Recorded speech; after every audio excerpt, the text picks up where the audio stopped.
السلام علیکم جماعت المسلمین و صاحبان ایمان و مهمانان محترم. امروز چنده هم سخن پیرامونی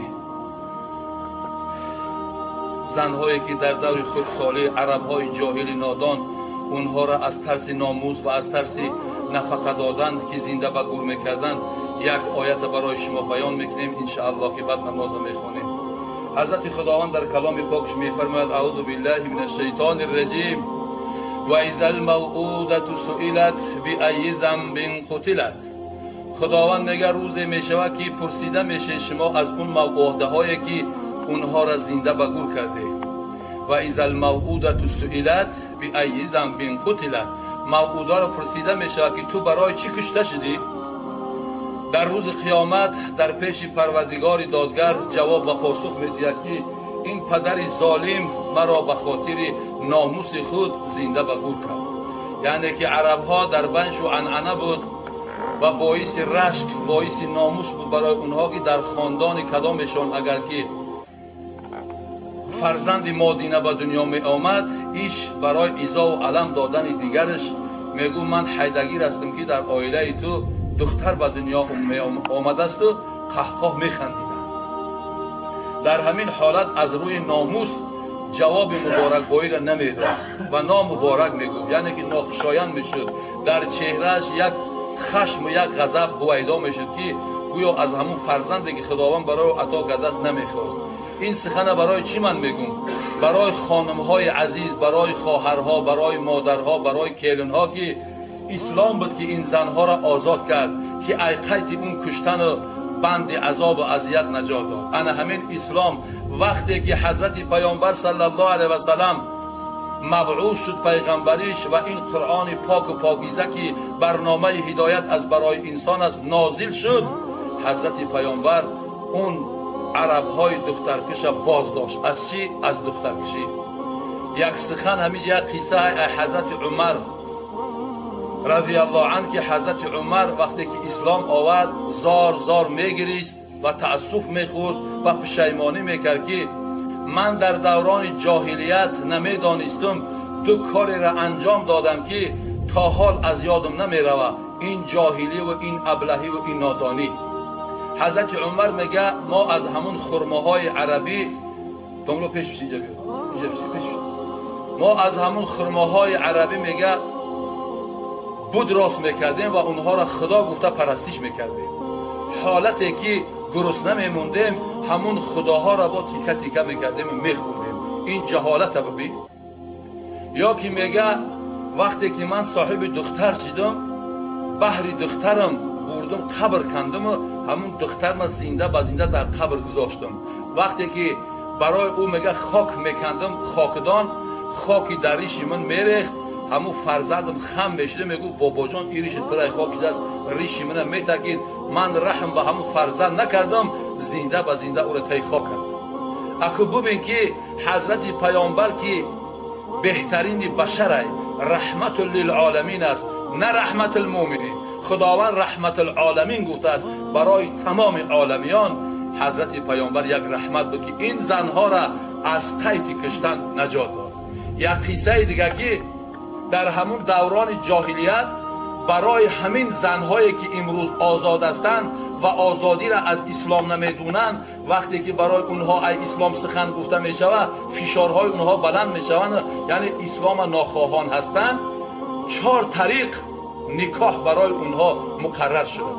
یک نکاحش همین بود که کدام دختری که سن سالش به بلاغت میرسید در خونه او یک بیرق زده میشید، در یک روز به 10 مرد میرسید، 10 مرد به همون یک زن میرسید. بعد وقتی که زن حامله و باردار میشید همون 10 مرد یا که 12 مرد چند مرد که به همون رسیده است همه همونها را شب چهره شناسان گفته دعوت میکردن. بعد همون کودک اونجا چهره نشان شناسان ششتگی بودن، همون کودک نظر میکردن، همون مردکا را نظر میکردن، میگفتن همین ای فلان انسان قدی چهرهش ماننده، همین زن به همون را میدادن. جهالت ببینید. این یک نکاح بود.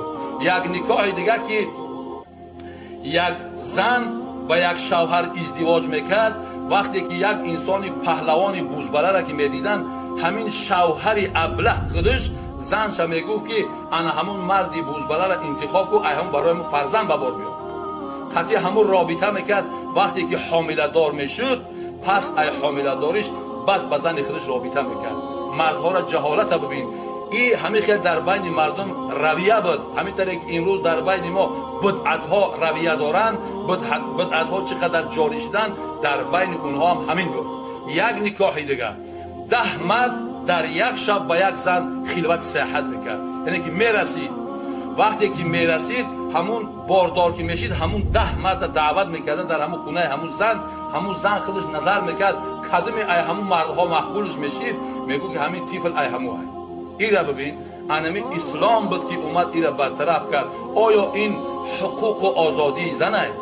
ببین که حضرت پیامبر وقتی که اومد برای ما نکاح، ببین که زنها را اختیار داد که وقتی به بلاغت میرسن خودش اختیار کنن، ولیهاش اونها را جبر کردن نمیتونن. اگر یک پسرک نخواه همون دختر، ولیش بزور هم جبر کرده و در تحت نکاح همون قرار داده نمیتونه. این را کی کرد؟ اسلام حقوق داد ان همین زنها را که ببین کسی را که میخواد دلش نفسش میکسه با در خونش همون خواستگاری میاد، بخواه همون نفسش تسلیم نه، نخواه ردش میکنه. حق داره انمون زن. انمی را کی حقوق داد؟ انمون اسلام. ببین که زنها با چقدر خاری و زاری در دوران طفلیت زنده به گورشو میکردن، دورانی که به بلاغت میرسیدن به این طریقانی که با چند مرد او میرسیده بعد به یک مرد داده میشید. آیا همه حقوقه؟ این ظلم نیست؟ این جبر نیست نسبت زنها؟ اگه من در همین دوام موعظم خطاب به سوی زنها میکنم، خطاب به سوی بانوها میکنم، خطاب به سوی مادرها و خواهرچه ها میکنم که قدر این نعمت بدونن، قدر این اسلام بدونن، خدا را پرستش بکنن، شکرانه به سوی خدا بکنن. پروردگار را ببین که برای زنهای مسلمانی که ایمان به خدا دارند و شوهرها را اطاعت میکنن و خدا و رسول اطاعت میکنن، چقدر شرف برای اونها خداوند عطا کردن. حضرت رسول اکرم صلی الله علیه و سلم میگه زن لباس شوهرش اگر به صابون خوشبو بشوه، حالتی که شوهرش برای لباس احتیاج میشه همو همسر بیاد لباس در کتفای همو شوهرش پرتویه که ای بوی خشی همو صابونی همون شوهر اگر چقر نفس بگیره یک راحت بکنه برای همو زن واجب میشه جنت. ببین که خداوند زنها را عبادت شو چقدر سهل آسان کرده که خدمت شوهری خودش میکنه، خداوند برای اون جنت عطا میکنه. چی جایی که فرزند پرورش میکنه، مادر این خودش کارخونه آدم سازی است. اگر حالتی که ستر نداشته باشه، حیا نداشته باشه، غذای به شک شبهه نداشته باشه، از هر جایی بخواه بخوره، کدام مرد را بخواه نظارت بکنه، در همون حالت همون جنینی که در بطن مادرها و خواهرچه ها به وجود میآید سالم نمیآید، او فاسد میآید، دزد میآید، ظالم میآید، رهشب میآید، بی نماز میآید. اون دردی سری کی میشود؟ دردی سری ان همون پدر و مادر میشود. و همین خاطر خطاب به سوی بانوها میکنم که همون فرزندهایی که به بار میارن بالای مادرها فرضه که اونها را تعلیم خوب بدین تا دوران بلاغت شود. برای چی؟ وقتی که در گهواره هستند در اختیار پدر و مادر هستند. اگه برای مادر مرتبهش و تربیه کردن فرزندش یک قصه پیش میاد همینجا که در یک دوران یک پادشاه بود، میگه یک پسر داشت، یک پسر از دار دنیا داشت. وقتی که به یک دولت دیگر دولتش جنجال میشود، همین فرزند خودش سرلشکر میکنه و با همون دولت برای جنگ آماده میکنه و روان میکنه. ای بین 2 روز میگذره که از درون همون معرکه جنگ ای بین همین لشکری ها سربازای فرزند همین پادشاه یکی میآید و سنی پادشاه میگه ای پادشاه فرزندت لشکر را بای داد و همه لشکر در محاصره گرفتند، امروز یا فردا برای غلبه کردن شهر میآیند. در همین حالت میگه پادشاه یک ترس بیم و هراسان میشود. ایسو وقتی که دوان میشود همون همسرش میپرسه که ای همسری بزرگوار چی چیز باعث شده است که توی قدر سراسیمه ای؟ وقتی که این ماجرا را در پیش همسرش میگه ای همسر عزیز ایرا باور نکن این دروغه. وقتی که همین سخنه با یک اطمینان و با یک باوری میگه، پادشاه حیرت میکنه که از درون معرکه جنگ لشکر گرفته از آمده است، من اطلاع و خبر داده است تا ای خانه پاسخ داده است اگه این دروغه گو من اطمینان دارم این دروغه. پس ای او دیگری آمد گو من حیدرگیرم هستم که فرزند تو غالب اومد اون شهر غلبه کرد گرفت الان مال غنیمت و همه سرلشکرهای اون پادشاه را اسیر گرفته آورده است. وقتی که پادشاه اسخنه در پیش همسرش گفت این راسته باور کرد. گفت این نشانه ها را ایجا برای ما پاسخ میگوییم؟ گفت من اینها را از همینجا پاسخ میگم که حضرت پیامبر صلی الله علیه و سلم میگه که مادر این کارخانه آدمسازی است. وقتی که من همه فرزند در بطنم بود جنین همه من از غذاهای شک شبه استفاده کردگی نیستم. یک وقت نماز ما قضا کردگی نیستم. وقتی که به دنیا آوردم هر قاطعی که محتاج به نفقه میشید یعنی به شیر خوردن پیستان من میشید من طهارت میگرفتم 2 رکعت نماز میخوندم بعد پیستان ما در دهن این فرزند میموندم این میمکید تا مکیدنش من ذکر خدا میکردم سبحان الله و الحمدلله میگفتم در حق این فرزند به سوی خدا گردن کج میکردم و دعا میکردم. از همین من پاسخ میگم که این فرزند من فرزند بزدل نیست. اگه ای مادرها شما ببینید که تربیه فرزند ای گهواره سر میشود که حضرت پیامبر صلی الله علیه و سلم میگه که طلب العلم فریضه علی کل مسلم و مسلمه من مهد الی الله. طلب کردن علم دین فرض است بر مردهای مسلمان و بر زنهای مسلمان از گهواره تا گوره.